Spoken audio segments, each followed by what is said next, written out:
अस्सलाम वालेकुम, कैसे हैं आप। आज मैं आपके साथ बहुत ही स्पेशल चटनी की रेसिपी को शेयर कर रही हूँ। जिन लोगों का हाजमा ख़राब होगा तो वो ये चटनी इस्तेमाल करेंगे 2 से 4 दफ़ा तो बिल्कुल ठीक हो जाएगा। ये बहुत ही टेस्टी और मज़ेदार चटनी बनकर तैयार होती है और आप इसको अगर सालन ना भी हो तो इस चटनी के साथ आप आराम से रोटी भी खा सकते हैं। इस चटनी को बनाना बहुत ही आसान है और इसमें जो चीज़ें इस्तेमाल होंगी आपने गौर से उन्हें नोट कर लेना है। इस चटनी को बनाने के लिए हमें जिन चीज़ों की ज़रूरत होगी उनमें मैंने लिए हैं 2 बड़े साइज़ के टमाटर। इनको मैंने इस तरीके से काट लिया है और इनका जो बीज है वो अलग निकाल लिया है।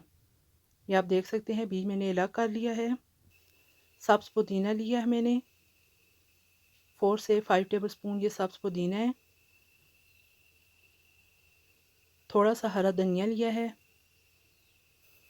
यह है अनारदाना 1 टीस्पून, इसको तिम्बर कहते हैं। ये भी 1 टीस्पून है। ये आपको पंसार की दुकान से आराम से मिल जाएगा। नमक 1/4 टीस्पून, दड़ा मिर्च 1/4 टीस्पून, 2 अदद लहसुन के जवे, 2 अदद हरी मिर्चें। चलिए आज की रेसिपी को बनाना शुरू करते हैं। बिस्मिल्लाहिर्रहमानिर्रहीम। इसे हम देसी तरीके से बनाएंगे। इस तरीके से हमने इसे कूटना है। इसे हम ग्राइंडर में भी बना सकते हैं, लेकिन जो सिलबट्टा और इस तरीके से हम बनाते हैं उसका टेस्ट अलग होता है। आपने इस तरीके से लहसुन और तमाम मसाला जात को इस तरीके से डाल के अच्छे तरीके से पीस लेना है। अब आपने इसके अंदर हरा धनिया और पुदीना शामिल कर देना है और दोनों चीज़ों को मज़ीद अच्छे तरीके से पीस लेना है। ये देखिए जी, अब आपने इसके अंदर पहले टमाटर शामिल करने हैं, अभी बीज शामिल नहीं करने टमाटर के, और मज़ीद इसको पीस लेना है। इसका टेस्ट बहुत ही मज़े का होगा इस चटनी का। अब इस स्टेज पर आपने बीज भी डाल देने हैं।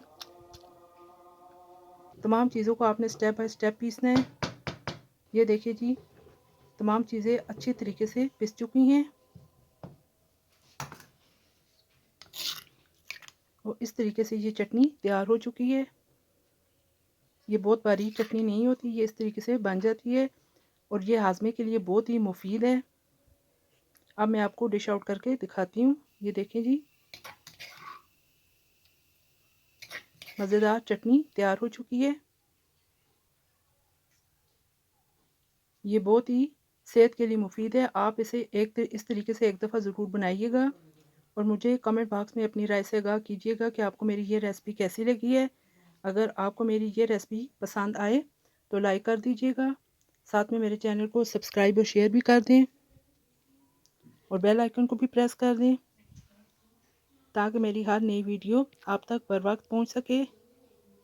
फिर इंशाल्लाह एक और नई वीडियो लेकर आपकी खिदमत में दोबारा हाज़िर होंगी। अपना और अपने प्यारों का बहुत ख्याल रखिएगा। इजाज़त दीजिए। अल्लाह हाफ़िज़।